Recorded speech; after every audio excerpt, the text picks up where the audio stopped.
This video does not endorse, promote, or glorify any form of illegal or harmful activity. Hey guys, young Psychonaut here, back at it again with another video. And today I'm just gonna roll right into it. Today we're gonna talk about why benzodiazepines can be so sneaky and the different ways in which they get you without you really knowing it until it's too late often. So first of all, I just want to say, of course, I understand that there are people that use benzos clinically, that get them prescribed, that actually have benefit from them. I'm not discarding your experience. I'm talking about people who do not get prescribed benzos, who do not get like anything from a doctor or whatever. I'm talking about people like me, who just had anxiety and just started using benzos, basically to mediate that. Maybe to party, maybe just because of recreational other reasons. But anyways, this video is about the people like me who basically thought before they did benzos that they were mostly harmless and very safe in relation to, for example, alcohol. And I just want to make this video for all those people who have never tried benzos and maybe are interested in trying them. This is the ways the benzos will get you. And it is very, very, very hard to get off them once you're on them. I've had friends who did benzos with me for years. I stopped using benzos, they stopped using benzos, and they have relapsed 5-6 times in the last few years just because it's so hard to get off once you're on them. And maybe you're one of those people who basically doesn't feel anything good on benzos, and then wow, you're lucky as fuck because that means you won't get addicted that quickly. But if you're like me, where benzos was just basically pure bliss, yeah, especially like the new designer benzos, a lot of them are very strong, very euphoric, and very dangerous. So yeah, if you want to know more about my bar tart days, etc., maybe also how I beat this addiction, watch my other videos about benzos. They'll be up on the screen or in the description. Watch those if you want to know more about my benzo experiences. So let's get into why are benzos so fucking sneaky. And sneaky is the perfect word here, because the thing about sneakiness is, like, for example, okay, let's say you take meth or heroin or cocaine. You have heard a million stories about not to do cocaine, not to do meth, not to do heroin, or like whatever, you know? Basically, the whole society knows what's up with these drugs, or at least knows that they can be dangerous. They know how, like, if somebody's just nodded out all day, well, then maybe you're doing too much heroin, etc. Like, there is a very much a general consensus on, like, okay, this can be dangerous, you should watch out. And if, for example, my child or my friend does these things, I will remind them of the fact that it is dangerous, or it can be dangerous. With benzos, that is not really the case. And that is what makes them so fucking sneaky. So that is one of the first reasons, is people just don't know that these substances can be used recreationally and for extreme, like, euphoria. Most people, especially in the Netherlands, think that benzodiazepines are sleeping pills, because in the Netherlands, most of the benzodiazepines are actually prescribed for short-term sleeping problems. So most of the people in the Netherlands, if you say, like, I do benzodiazepines, they're like, what? If you say, like, I do sleeping pills, they're like, okay, but why? That's for sleeping. And then you have to explain to them that if you resist the urge to sleep on benzos, they can give you a really, really strong euphoric high. So first of all, just people in general do not know this substance. So if you're having problems with this substance, it won't really be recognized by people around you until, like, you're doing some really fucked up shit, because everybody around you will just be seeing, like, okay, taking sleeping pills, okay, that doesn't sound good, but like, I don't really know what that means. So that is one of the first things why benzos are so sneaky, is getting help from people around you is very hard, because they won't recognize that you're fucked up. I mean, they will recognize when you're literally on benzos, but they will not recognize, like, maybe the severity of what's going on. So the next thing that makes the bans are so sneaky is that there's basically no overdose risk. And obviously you can overdose on anything, but with benzos, it is extremely hard to overdose. I have done like about 100 milligram in a day a few times, and there was basically zero like overdose or physical thing going on. Obviously, I was absolutely barred out of my mind, but like it was not like I was seizing, convulsing, or like anything that you would relate to an overdose of on any other kind of substance. So, and that makes it so sneaky, because then you also feel like you can just keep popping them without any risk, which is obviously not true, because you can always do dumb shit on benzos, and at a certain point it will become physically very dangerous, I would say. But like in like between a normal dose and like 100 times the normal dose, in between there you can still have a lot of wiggle room, which is extremely dangerous if you're like getting them by the 100, 200 and then just like basically eating them all day long. So another thing, again,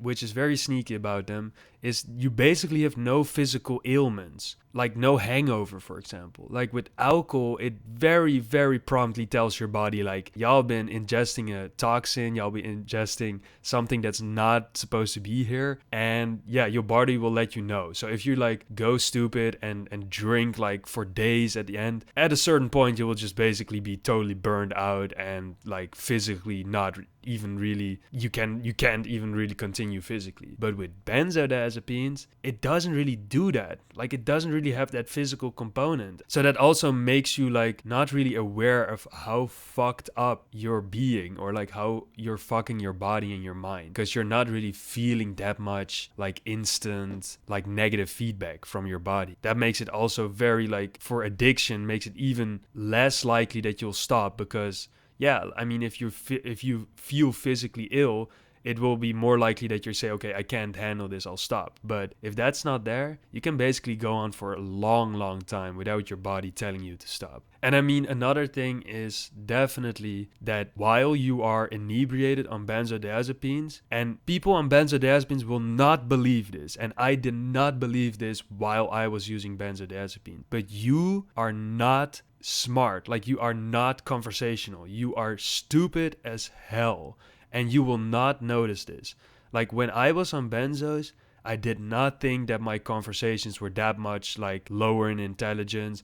I didn't think I was like, my reaction was that like slow. I thought I was just like chilling, having like, yeah, like a little bit of alcohol. Like it really felt while you're on benzos, like you're just like had a little glass of wine or a little glass of whatever from your standpoint. But then when I stopped using benzos, and the first time I was sober with my friends who still did benzos, they did not react to me. They did not even hear anything I was saying, basically. Everything just went into the one ear, out of the other. Basically, if you wanted to start up a conversation with them, you had to like ask them 5 times their name or something before they started to react. And while I was on benzos and I was talking to my other bartards, this felt like a totally normal conversation. But that was just because we're all fucked up. So like from the outside looking in, it is just like a bunch of zombies together in a room doing nothing. Actually, a good friend of mine told me a story lately.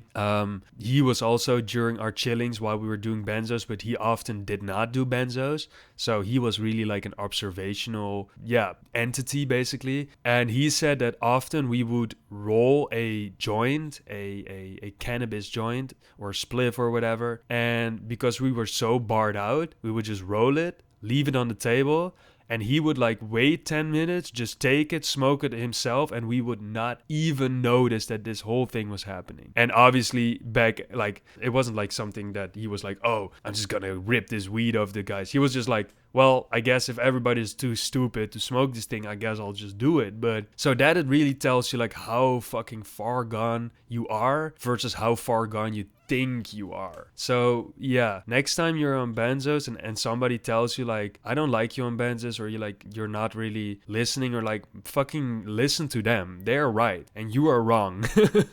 And I literally thought for 1.5 years that I had like normal conversation on benzos, and then I found this out and it was absolute mind blowing. So yeah, also because you get so stupid, you often say to yourself, okay, I'm just gonna take 2 milligrams today, or like I'm just gonna take whatever this amount, and then the next day you wake up and half your stash is gone, because compulsive redosing is like so often on benzos, especially if you have access to a bunch of them and you're just so inebriated and stupid that you just keep doing them, even though you said to yourself, don't do it. And like that also comes with like combining benzos with dangerous substances, like combining it with other depressants, which luckily I didn't do often, but I often combined benzodiazepines with MDMA, with ecstasy pills, and that gave me a delirium literally every time I did it.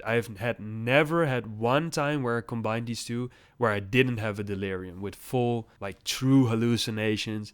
Pretty scary, talking to the shadow people, etc. And like the thing is, every time I did benzos, I said to myself, do not combine this with MDMA. And then because you're so stupid because of the benzos, you still do it. It basically takes away all your stopping power of your brain to not do something, and it just does it. And yeah, I mean, with the redosing, you often also feel a moment of disillusion of sobriety, where it can feel, while you're literally like 10 milligrams in, it can feel like you're absolutely 100% sober. And because you're so fucking inebriated and stupid, you will actually not recognize this as like a little 10-minute moment that will drop away.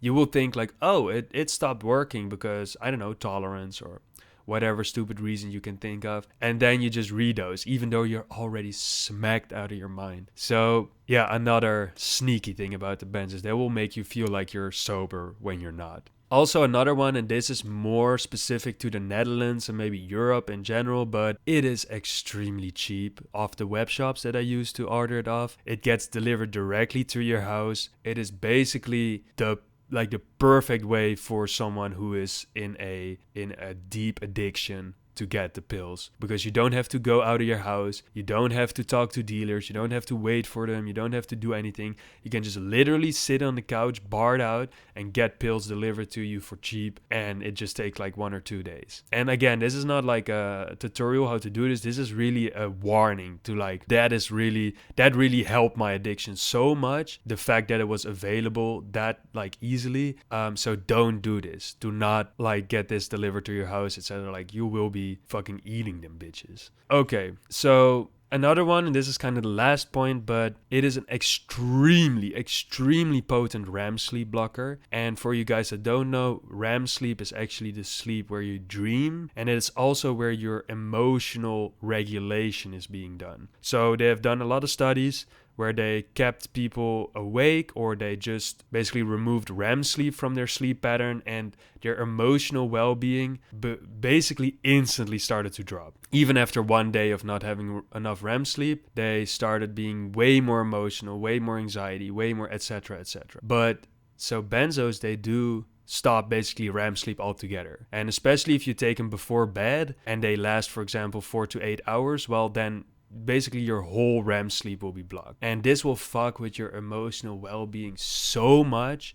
Basically I was a totally emotional wreck, almost basically bipolar, if you would like see it in front of you, because of the benzos and not getting good sleep. And the thing is, it's so sneaky, because you don't have a hangover, you will not tie your like bad sleep to your emotional not feeling well, because like, yeah, I mean, you feel fine physically the next morning, so how could it be like really impact you negatively during your sleep? But it is impacting your sleep a lot without you really noticing. So that is also one thing that benzos really and that's also like a negative spiral, because then you feel bad, you take more benzos to mediate that, and basically the spiral goes round and round and round until you can realize that you are being really fucked up on benzos, you have a problem, and you need to stop. So if you are at that point, watch my video on how I beat my addiction. There's a lot of good tips in there where I talk about how you can really like set yourself up to not relapse on it, etc. So if you're interested in that, watch that video. But yeah, that was basically my summary of why benzos can be so sneaky and like so tricky. And I know there's going to be people in the comments that say, I do benzos once a week, only on the weekends. Cool, I was like that too, until I wasn't. Until my life became a little too difficult, or I had too much anxiety. And then I was like inside of the week, I was like, I feel too much anxiety. I want to, calm down. I'll just do some benzos during the week. And then suddenly I was on a binge of a few days. And then suddenly, it always feels like you're suddenly in this addiction with benzos. Like with any other substance, it really feels like you're kind of ramping up to it, doing it more and more and more. With like benzos, I feel like it was really like you take it one day and then you somehow decide to take it the next day and you're already in a binge. Like it goes that quickly. So yeah, I hope you liked this video. I hope you learned something. Maybe I've hopefully scared you off of doing benzos or trying benzos, because they have an extremely high potential to ruin your life, and there's basically nothing good that comes out of it. I've never had a situation where I got a good idea or an epiphany because of benzos, or my social relations were better, or I had interesting conversations. I literally never had anything positive come out of benzos except for feeling euphoric during benzos. I don't think that's a good enough reason to do something though. So yeah, thank you guys for watching, and I'll see you in the next one.